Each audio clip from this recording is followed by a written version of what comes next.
সন্দেশখালী কাণ্ডে বারবার নাম জড়াচ্ছে শাসক দলের নেতাদের। বিভিন্ন বিষয় নিয়ে সিএনএ এক্সক্লুসিভ সন্দেশখালী তৃণমূল বিধায়ক সুকুমার মাহাতো। নতুন করে আবার সন্দেশখালীর বেশ কয়েকটি ঘটনাকে ঘিরে আবার উত্তপ্ত এবং সরগরম রাজনীতি ভোটের আগের মুহূর্তে।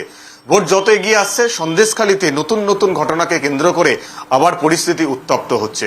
এই সমস্ত বিষয় নিয়ে কথা বলবো, যেখানে নাম জড়াচ্ছে তৃণমূলের নেতাদের, সেখানে স্থানীয় বিধায়কের এই বিষয়ে কি বক্তব্য বা তার কাছেই বা কতটা খবর হয়েছে এটা জানতে চাই। এই সন্দেশখালীতে আরো এক মহিলাকে তুলে নিয়ে গিয়ে আক্রমণ করা হয়েছে, ধর্ষণের চেষ্টার অভিযোগ তিনি থানাতে করেছেন। সেখানে আপনাদের দুজন নেতার নামে এফআইআর হয়ে গেল, কি বলবেন? দেখুন, এখন বিজেপির পায়ের তলার মাটি নেই, রাজনৈতিকভাবে পিছিয়ে পড়ছে, কোনো মিটিং মিছিল নেই, মিটিং মিছিলের লোক নেই।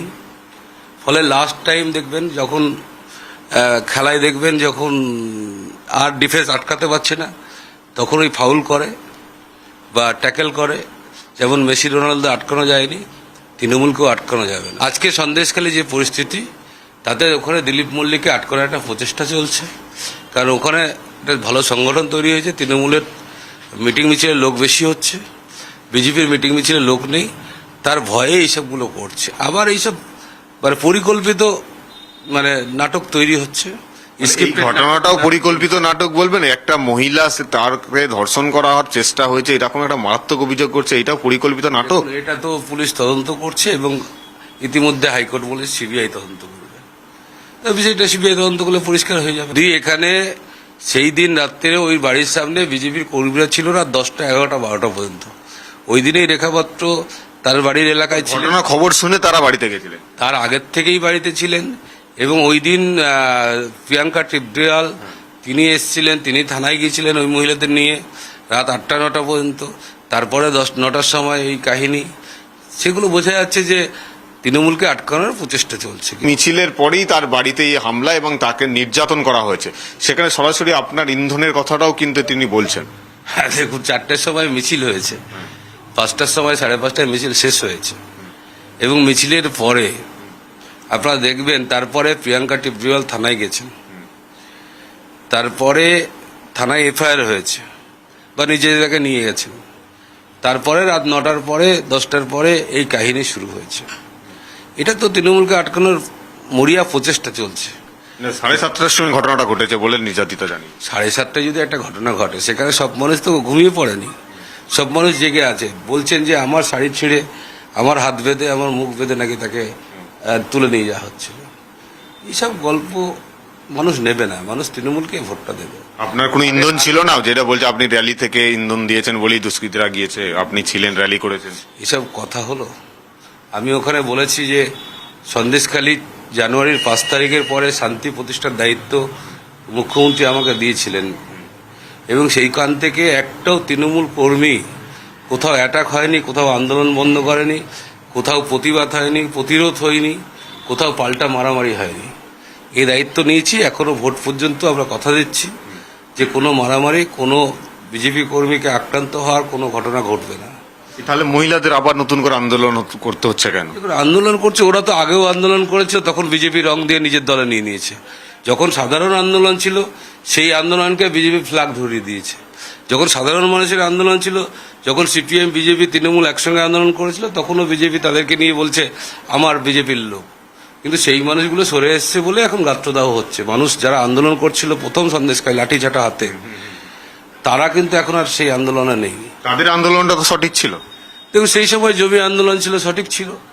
সেই সময় থেকে যখন মানুষ স্ক্রিপ্টেড নাটক গঙ্গাধর কাল দেখালো, যখন দেখালো গঙ্গাধর কাল বলছে কনভার্ট করা হয়েছে রেপে, যখন বলা হয়েছে কড়াকাটি মণিপুরে বন্দুক কত লাগবে, কত মত লাগবে, কত টাকা লাগবে, তখন মানুষ বুঝে গেছে যে এদের নাটক ফলস ছিল। আন্দোলন তো ছিল, আন্দোলন তো হয়েছিল, মুখ্যমন্ত্রী পদক্ষেপ নিয়েছিলেন, এসডিও, ডিএম সমস্ত জায়গা থেকে মানুষ তারা ক্যাম্প করেছিল, ক্যাম্পে মানুষ জমা হয়েছিল, এসডিও, ডিএম তারা ক্যাম্প করেছিল, মানুষ তাদের অভিযোগ জানিয়েছিল। দেখুন, সন্দেশখালী কিছু ইনসিডেন্ট ঘটেছিল নিশ্চয়ই। জমি কেড়ে নেওয়া মানে তো অত্যাচারিত, টাকা না দেওয়া মানে অত্যাচারিত, তার প্রতিবাদ আমরা করেছিলাম।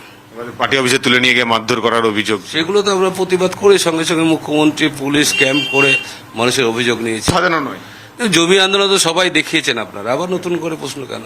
এগুলো সঠিক ছিল বলে এখন এই কারণে আপনাকে জিজ্ঞেস করছে, আপনি এলাকার বিধায়ক, আর এখন বলা হচ্ছে যে সন্দেশখালী সব সাজানো, সেটা ফাঁসানো। ঘটনা বলা হয়নি। জমি আন্দোলন ঠিক ছিল, মুখ্যমন্ত্রী তার পদক্ষেপ নিয়েছেন, মানুষ আশ্বস্ত হয়েছেন, জমি ফেরত পেয়েছেন, মানুষ আন্দোলন থামিয়ে দিয়েছে। এখন তো যে গঙ্গাধর কয়াল কলকাতায় বসে আছে, তাকে সন্দেশখালী নিয়ে আসুন, নিয়ে এসে পরিষ্কার মায়েদের সামনে বলুক না যে আমি এটা করিনি, আমার সাজানো ছিল না, আমার পরিকল্পিত চক্রান্ত ছিল না। চক্রান্তের পর্দা ফাঁস হতেই এখন মিথ্যে কথা বলা শুরু করেছে। এলাকায় আইপ্যাকের টিম ঘুরে বেড়াচ্ছে, তাদেরকে প্রভাবিত করা হচ্ছে, টাকার প্রলোভন দেওয়া হচ্ছে। মিথ্যে কথা, টাকার প্রলোভন, মিটিং এর জন্য, টাকার জন্য মিটিং মিছিল করতে পারছি না, বড় আয়োজন করতে পারছি না, কোথায় টাকা পাবে? আইপ্যাক এর আগেও কাজ করেছে, আইপ্যাকের কাজ করার সঙ্গে টাকার কি সম্পর্ক বুঝি না।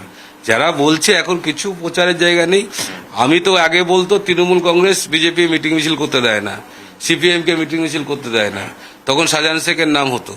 এখন তো ফাঁকা মাঠ, মিটিং মিছিল করুন, কোথায় লোক? বাইরের থেকে, কলকাতা থেকে লোক নিয়ে রাজবাড়িতে মিটিং করলো বিজেপি নেতৃত্বরা। এখন তো মাঠ ফাঁকা, আমরা পারমিশন করার পরও মাঠ ফাঁকা আছে, পারমিশন করুন, অনলাইন পারমিশন। আচ্ছা, এলাকার মানুষজন বিশেষ করে মহিলারা বলছে শাহজাহান গ্রেপ্তার হয়েছে, উত্তম শিবু তারা জেলে রয়েছে, এখন এই পরিস্থিতিতে দিলীপ মল্লিককে শাহজাহানের ভূমিকা পালন করার জন্য সন্দেশখালীতে পাঠানো হয়েছে। দিলীপ মল্লিকের কোনো পদ নেই, দিলীপ মল্লিক একটা কর্মাধ্যক্ষ। সাধারণভাবে ওখানে ওই সন্দেশখালী অঞ্চলের কনভেনর অচ্যুতানন্দ, সাধারণত দিলীপ মল্লিক এখন কর্মাধ্যক্ষ হয়ে কাজ করছে। তো সে যখন ভালো কাজ করছে, মানুষের কাছে যাচ্ছে এবং সংগঠনের কথা বলছে, মমতা বন্দ্যোপাধ্যায়ের কথা বলছে, তখন মানুষ আশ্বস্ত হচ্ছে যে ঘটনাটা কি ছিল সন্দেশখালী। তাই এখন দিলীপ মল্লিক ভালো কাজ করছে বলে তাকে আটকানো হচ্ছে। সিবিআই এখানে ক্যাম্প করে আবার জমি সংক্রান্ত মামলা মানে তদন্তের জন্য এখানে ক্যাম্প করেছে আজ থেকে। দেখুন, সিবিআই তদন্ত করছে ভালো, হাইকোর্টের নির্দেশে আমরা হাইকোর্টকে সম্মান করি, সঠিক তদন্তে বেরিয়ে আসে। এই পরিস্থিতিতে কি মুখ্যমন্ত্রী আসবেন সন্দেশখালীতে, বলবেন একবার? তার কারণ মহিলারা তো চাইছে তার সঙ্গে কথা বলতে, আপনারা কি আসার জন্য বলবেন? চাইছিলেন মুখ্যমন্ত্রী একবার আসুন, তো আপনারা কি মুখ্যমন্ত্রীকে এই বিষয়টা বলে বোঝাতে পারছেন না যে আপনি এলে পরিস্থিতিটা শর্ট আউট হয়ে যাবে? 25 তারিখে বসিরহাট আসছে, বসিরহাট লোকসভা কেন্দ্রে। বসিরহাটে হবে, সন্দেশখালীতে হবে এরকম কোন তাৎপর্য? দেখুন, এখনো মুখ্যমন্ত্রী ঠিক করবেন তার কোথায় কর্মসূচি আছে, সেটা তো আমরা বলতে পারবো না, সেটা দল ঠিক করবে, মুখ্যমন্ত্রী ঠিক করবেন।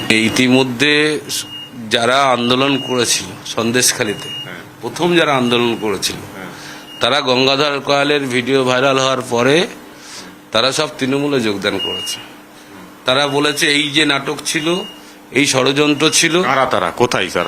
তারা প্রতিবাদীরা সব চলে এসছে, তারা বলছে এই ষড়যন্ত্র ছিল, আমরা জানতাম না। কবে জয়েন করলো আপনাদের তৃণমূল? তারা সবাই ম্যাক্সিমামই চলে এসছে, দেখবেন সব সন্দেশখালী যখন মিটিং হচ্ছে, মহিলাদের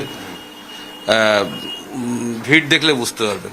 লোকসভা নির্বাচন সামনে, বসিরহাট কেন্দ্রের প্রচারের জন্য বসিরহাটে আসবেন মুখ্যমন্ত্রী, তবে দলনেত্রী হিসাবে সন্দেশখালীতে প্রচারের জন্য আসবেন কিনা এখনো বিষয়টি পরিষ্কার নয়, কারণ এখনো সন্দেশখালী মহিলারা চান যে মমতা বন্দ্যোপাধ্যায় একবার তাদের পাশে আসুন, তারা সরাসরি মমতা বন্দ্যোপাধ্যায়ের সঙ্গে কথা বলতে চান। এই ঘটনা যে সাজানো নয় সেই বিষয়টি তারা প্রমাণ দিয়ে সেটা কিন্তু বোঝানোর চেষ্টা করবেন। তবে সব সাজানো নয়, সেটা কিন্তু বিধায়ক এটাও বললেন যে জমি সংক্রান্ত আন্দোলন সেটা সঠিক ছিল, সেখানকার বিষয়ে তদন্ত চলছে, যে নির্যাতন অত্যাচারিত মানুষজন হয়েছেন সেটাও সঠিক ছিল। তবে গঙ্গাধর কয়ালের বিষয়টি নিয়ে এখনো যে তৃণমূল ময়দানে রয়েছে সেটা কিন্তু স্পষ্ট। ক্যামেরায় সুরজিৎ প্রামাণিকের সঙ্গে মফিজুল ইসলাম, ক্যালকাটা নিউজ, সন্দেশখালী।